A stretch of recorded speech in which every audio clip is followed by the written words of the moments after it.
लोगों की बातों से ना घबराएं। आपकी ज़िंदगी आपको प्यारी होनी चाहिए, आपकी सेहत आपको प्यारी होनी चाहिए, आपकी जो मेंटल हेल्थ है वो आपकी रिस्पॉन्सिबिलिटी होनी चाहिए। तो लोगों की परवाह ना करें, अपनी सेहत के लिए, अपनी बेहतरी के लिए, अपनी अच्छी ज़िंदगी के लिए।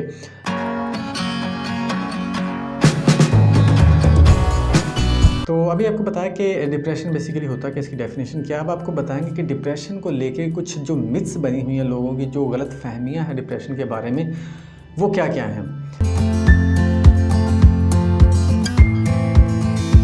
कहा जाता है कि जो डिप्रेशन और उदासी ये दोनों एक ही चीज़ें हैं। ऐसा बिल्कुल भी नहीं है। डिप्रेशन और उदासी में फ़र्क है। डिप्रेशन और चीज़ है, उदासी और चीज़ है। उदासी में ऐसा होता है कि इसमें डिफरेंस किया जाए तो उदासी में ऐसा होता है कि उदासी आर्ज़ी होती है, जबकि डिप्रेशन आर्ज़ी नहीं होता। उदासी और डिप्रेशन में अगर फ़र्क करना तो एक और बहुत ही अच्छी मिसाल इसकी ये है कि उदासी में बंदा अपने पसंद के काम पर, पसंद के जोक पर या पसंद की चीज़ पर अपना मूड चेंज कर लेता है। उसका मूड ऑटोमेटिकली चेंज हो जाता है। मतलब अगर जोक उसने सुना है उसके पसंद का तो वो हंसने लग जाएगा, खुश हो जाएगा, उसका मूड बदल जाएगा। लेकिन डिप्रेशन में ऐसा नहीं होता। डिप्रेशन में वो लगातार मुसलसल उदास ही रहता है। तो ये डिप्रेशन और उदासी दो अलग अलग चीज़ें हैं। डिप्रेशन मुस्तकिल होता है और उदासी आर्जी होती है। उसके बाद है जी रॉन्ग परसेप्शन। बहुत दफ़ा ऐसा होता है कि लोग साइकोलॉजिस्ट के पास नहीं जाते, खुद ही परसीव कर लेते हैं। अगर उसको जिस्मानी बीमारी है तो समझ लेते हैं कि उसको डिप्रेशन है तो समझ लेते हैं कि उसको कोई और बीमारी है। मिसाल के तौर पर बहुत दफ़ा ऐसा होता है कि डिप्रेशन के साथ साथ बहुत सी बीमारियाँ होती हैं। बहुत सी बीमारियों के साथ साथ डिप्रेशन की अलामत होती है। मिसाल के तौर पर अगर इसको मैं सिंपल करूँ कि बाज़ दफ़ा ऐसा होता है कि आपको गले की कोई प्रॉब्लम है, थायराइड प्रॉब्लम्स हैं, तो उसकी वजह से आपको डिप्रेशन के सिम्पटम्स आ गए हैं, या किसी और बीमारी की वजह से डिप्रेशन के सिम्पटम्स आ गए, उदास रहने लग गए हैं, आपकी नींद कम हो गई है, खाना ज़्यादा या कम हो गया है, तो ये डिप्रेशन के सिम्पटम्स हैं। अब आप कहेंगे कि इसको डिप्रेशन हो गया, हालांकि ऐसा नहीं है। अगर आप उस जिस्मानी बीमारी का इलाज करवा लें तो डिप्रेशन के सिम्टम्स ऑटोमेटिकली उस बीमारी के साथ ही ख़त्म हो जाते हैं। तो आपने ये डिसाइड नहीं करना कि उसको डिप्रेशन है या कोई और बीमारी है। आपने माहिर के पास जाना है, साइकोलॉजिस्ट के पास जाना है, डॉक्टर के पास जाना है, वो आपको बताएगा कि असल में प्रॉब्लम क्या है। तो ये रॉन्ग परसेप्शंस होती हैं जिसकी वजह से लोग गलत साइड पे चले जाते हैं, दूसरा इलाज करवाना शुरू कर देते हैं, जिससे बहुत से मसाइल पैदा होते हैं।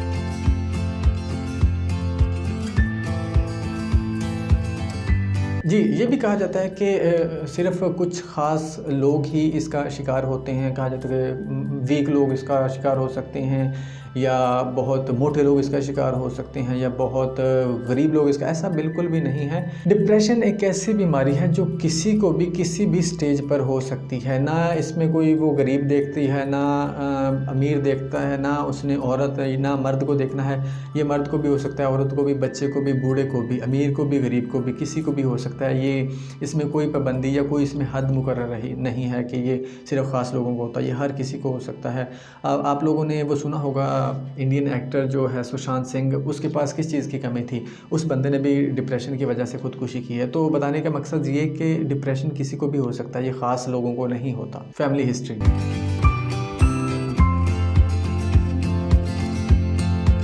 उसके बाद कहा जाता है कि जी अगर आपकी फैमिली में कभी किसी को डिप्रेशन रहा है पीछे, तो आपको भी लाजमी डिप्रेशन होगा। मिसाल के तौर पर अगर आपके वालिद साहब को रहा है तो आप भी डिप्रेशन का शिकार लाजमी होंगे, ऐसा कहा जाता है। लेकिन ऐसा बिल्कुल नहीं है। ये है, कह सकते हैं कि चांसेस होते हैं ज़्यादा होते हैं कि अगर आपकी फैमिली में किसी को पहले डिप्रेशन रहा है तो आप भी डिप्रेशन का शिकार हो सकते हैं। लेकिन लाजमी नहीं है कि आप होंगे, आप नहीं भी हो सकते डिप्रेशन का शिकार। लेकिन अगर आप हो भी जाएँ तो उसको मैनेज किया जा सकता है, उसका इलाज करवाया जा सकता है। Not curable.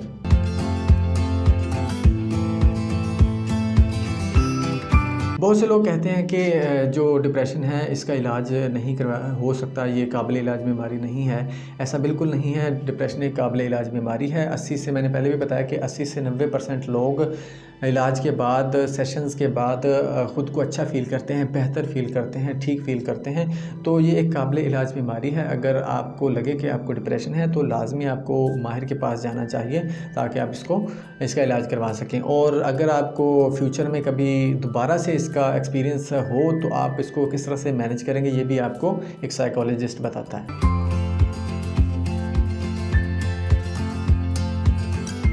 फिर कहा जाता है कि जी ये एक सीरियस प्रॉब्लम नहीं है, ये एक आम सी प्रॉब्लम है, इसको सीरियस लेने की ज़रूरत नहीं है, इसको माइंड पे सवार करने की ज़रूरत नहीं है, ये एक आम सी बीमारी है, ये खुद ब खुद ठीक हो जाएगी। ऐसा बिल्कुल नहीं है सर कि ये एक ऐसी बीमारी है, मैंने आपको डेफिनेशन में भी बताया, ये कॉमन एक आम फैलने वाली और एक सीरियस मेंटल इलनेस है। क्योंकि सीरियस इसको इसलिए बोला गया है कि इसकी वजह से इंसान की जो कारकर्दगी है, उसका काम करने की सलाहियत है, बुरी तरह मुतासर होती है। इसके अलावा जब डिप्रेशन का बंदा शिकार होता है तो उसके डिप्रेशन की वजह से और भी बहुत सी बीमारियां उसको लाहिक हो सकती हैं। तो ये एक सीरियस प्रॉब्लम है, अगर इसका इलाज ना करवाया जाए तो ये डेंजरस साबित हो सकती है, ख़ुदकुशी की तरफ भी बंदा जा सकता है।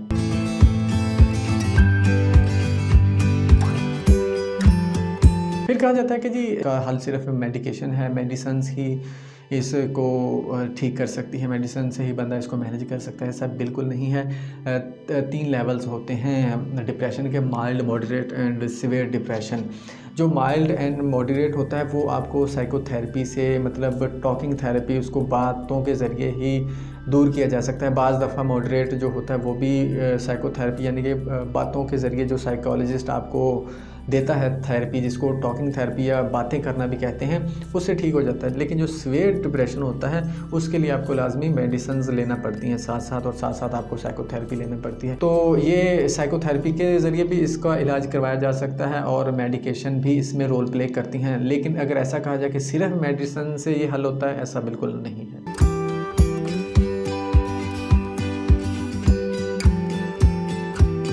एक और मिथ बनी हुई है कि अगर आप मेडिसिन लेना शुरू कर देंगे तो आप एडिक्टेड हो जाएंगे, मतलब कि आप अगर मेडिसिन नहीं लेंगे तो आपको बेचैनी होगी, ये बार बार होता रहेगा। ऐसा बिल्कुल नहीं है।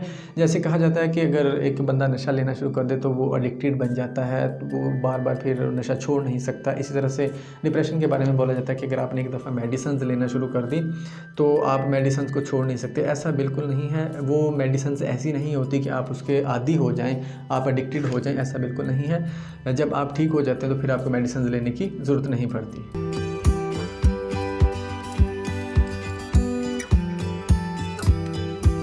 फिर ये भी कहा जाता है कि ये सिर्फ़ एक मेंटल इलनेस है, ये ज़हनी बीमारी है, सिर्फ़ आपके दिमाग में मौजूद होती है और बाकी बॉडी पर इसका कोई असर नहीं होता है, या बाकी बॉडी किसी तरह से मुतासर नहीं होती है। ऐसा बिल्कुल नहीं है। इसके ना सिर्फ ज़हनी इसकी अलामात होती हैं, जब आपका माइंड ही सही तरीके से काम नहीं करेगा तो वो ज़ाहिर सी बात है आपकी बॉडी पर भी इफ़ेक्ट करेगा। मैंने आपको डेफिनेशन में भी बताया था कि ये आपके बिहेवियर को भी नेगेटिवली मुतासर करते हैं बुरी तरह से।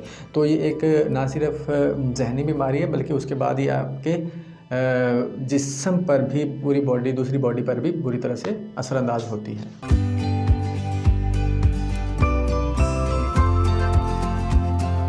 हाँ जी, ये ना सिर्फ डिप्रेशन में, ये तकरीबन जितनी भी मेंटल इलनेस है, ज़हनी बीमारियां हैं, साइकोलॉजिकल प्रॉब्लम्स हैं, उनमें ये बात की जाती है कि अगर आप हमारा जो सोसाइटी है इसमें चूँकि हमें साइकोलॉजी पे ज़्यादा काम नहीं किया जाता, ज़हनी अमराज पे ज़्यादा काम नहीं किया जाता, इसलिए ये मिथ बनी हुई है कि जी साइकोलॉजिस्ट के पास जाने का अच्छी बात नहीं है, लोग क्या बोलेंगे, ये पागल है, और पागल है इसलिए साइकोलॉजिस्ट के पास गया है, लोग क्या समझेंगे, जी ये बंदा पागल हो गया है। मतलब इस तरह की बातें बंदा सोचता है या लोग आपको करते भी हैं।